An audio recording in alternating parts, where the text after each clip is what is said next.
ایک تنکے کا وبال.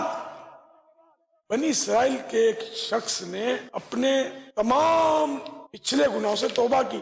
70 یعنی 70 سال تک ریگولر اس طرح عبادت کرتا رہا کہ دن کو روزہ رکھتا اور رات کو جاگ کر عبادت کرتا. نہ کوئی اچھی غذا کھاتا، نہ کسی سائے کے نیچے آرام کرتا.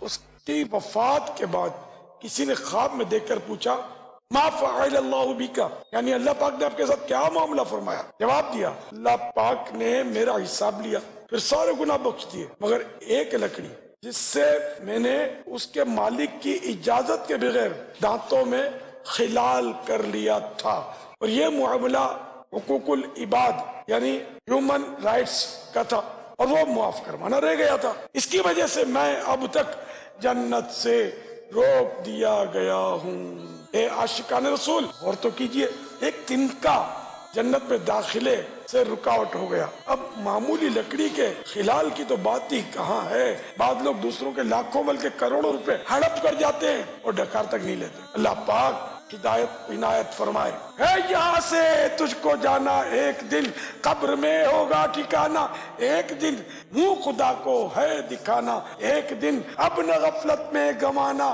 ایک دن مرنا ہے آخر موت ہے، کر لے جو کرنا ہے آخر موت ہے.